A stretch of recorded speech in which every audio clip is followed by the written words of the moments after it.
ಕರ್ನಾಟಕದಲ್ಲಿ ಯಾವ ದೇವಾಲಯ ಕಂಡು ಬರುತ್ತದೆ?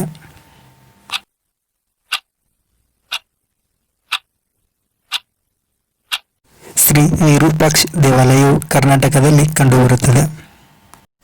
ಕರ್ನಾಟಕದ ರೇಷ್ಮೆ ನಗರ ಎಂದು ಯಾವ ನಗರವನ್ನು ಕರೆಯಲಾಗುತ್ತದೆ?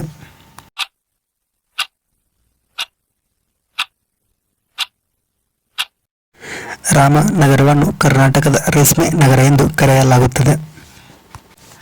ಯಾವ ದಿನವನ್ನು ಕರ್ನಾಟಕ ರಾಜ್ಯೋತ್ಸವ ಎಂದು ಆಚರಿಸಲಾಗುತ್ತದೆ?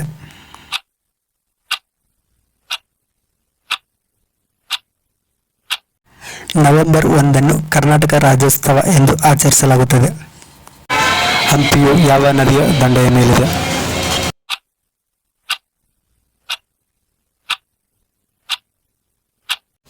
ಹಂಪಿಯು ತುಂಗಭದ್ರಾ ನದಿ ದಡದಲ್ಲಿ ಇದೆ.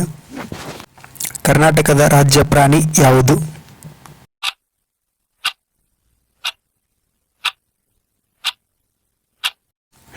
ಏಷ್ಯನ್ ಆನೆ. ಇದು ಕರ್ನಾಟಕದ ರಾಜ್ಯ ಪ್ರಾಣಿಯಾಗಿದೆ.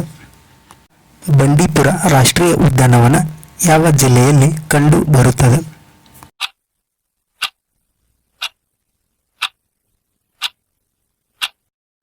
ಬಂಡೀಪುರ ರಾಷ್ಟ್ರೀಯ ಉದ್ಯಾನವನ ಚಾಮರಾಜನಗರ ಜಿಲ್ಲೆಯಲ್ಲಿ ಕಂಡು ಬರುತ್ತದೆ. ಕರ್ನಾಟಕದಲ್ಲಿ ಒಟ್ಟು ಎಷ್ಟು ಜಿಲ್ಲೆಗಳು ಇವೆ?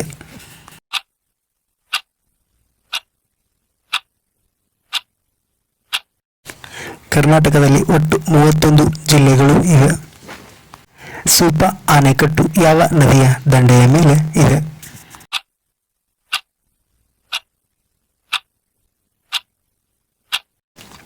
ಸೂಪಾ ಅಣೆಕಟ್ಟು ಕಾಳಿ ನದಿ ದಂಡೆಯ ಮೇಲಿದೆ.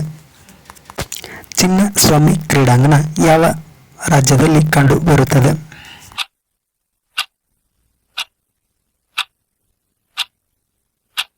ಚಿನ್ನಸ್ವಾಮಿ ಕ್ರೀಡಾಂಗಣ ಕರ್ನಾಟಕದಲ್ಲಿ ಕಂಡು ಬರುತ್ತದೆ. ಕರ್ನಾಟಕದಲ್ಲಿರುವ ಪಕ್ಷಿಧಾಮ ಯಾವುದು?